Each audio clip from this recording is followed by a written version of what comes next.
नमस्कार. होऊ घातलेल्या पदवीधर विधान परिषद मतदारसंघात महाराष्ट्रामध्ये सार्वत्रिक निवडणूक पार पडत आहे. या निवडणुकीमध्ये पदवीधर अंशकालीन कर्मचारी संघर्ष संघटना महाराष्ट्र प्रदेश व इंडियन नॅशनल मानवाधिकार पार्टी ऑफ इंडिया यांच्या वतीने ॲडव्होकेट सुनीता मनोहरराव पाटील यांना उमेदवारी दिलेली आहे. मित्रहो, मागील 58 वर्षापासून एक छत्री अंमल व एक छत्री सत्ता एका विशिष्ट लोकांची राहिलेली आहे. अशा लोकांनी पदवीधर युवकांसाठी, पदवीधर अंशकालीन कर्मचाऱ्यांसाठी, पदवीधर मतदारांसाठी आपण काय करणार या संदर्भात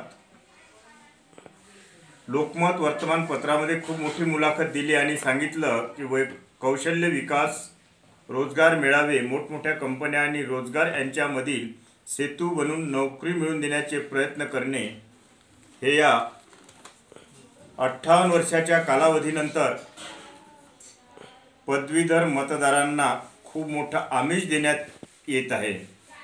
मित्रांनो, मी आपणास सांगू इच्छितो, सन 2016-2017 या वर्षाकरिता कौशल्य विकास व उद्योजकता विभागास नेमून दिलेल्या फलनिष्पत्ती क्षेत्राची KRA पूर्तता करण्याच्या संदर्भात 21 ऑक्टोबर 2016 एक शासन निर्णय पारित करण्यात आला. त्या शासन निर्णयाच्या माध्यमातून ज्या काही प्रावधान ठरविण्यात आलं होतं ते किमान 12 कॉलममध्ये प्रावधान होतं आणि 12ही कॉलमचं प्रावधान 31/3/2017 पर्यंत पूर्ण करायचं होतं. मतदारांना खोटे आश्वासन देणाऱ्या व पदवीधर मतदारांची पिळवणूक करणाऱ्या नेत्यांना मी विचारू इच्छितो, 31/3/2017 पर्यंत 2 लाख मनुष्यबळाला रोजगार व स्वयंरोजगाराच्या संधी उपलब्ध करून देण्याचं मागील नेतृत्वाने शासन निर्णयाच्या माध्यमातून आश्वासन दिलं. रोजगार प्रोत्साहन कार्यक्रमाअंतर्गत किमान 20,000 युवकांना रोजगाराच्या संधी उपलब्ध करून देणे हे सुद्धा 31/3/2017 पर्यंत पूर्ण करायचं होतं. मला एवढंच या माध्यमातून या उमेदवारांना विचारायचं आहे, जर आपण हे कार्य पूर्ण केलेलं आहे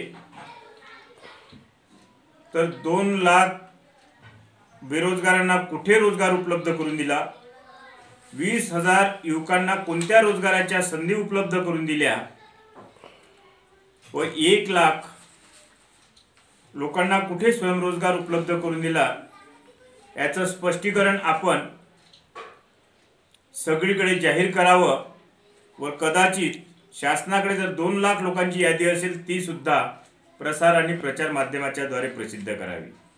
सांगायचं एवढंच आहे, यांनी हे काम केलेलं नाही, परंतु आज ह्या ठिकाणी प्रश्न निर्माण होत आहे की शासनाने जर 31/3/2017 पर्यंत या विविध विभागावर स्किल डेव्हलपमेंटच्या माध्यमातून खूप मोठी रक्कम खर्च केलेली आहे, तर ही रक्कम कुठे खर्च केलेली आहे हा प्रश्न मी या माध्यमातून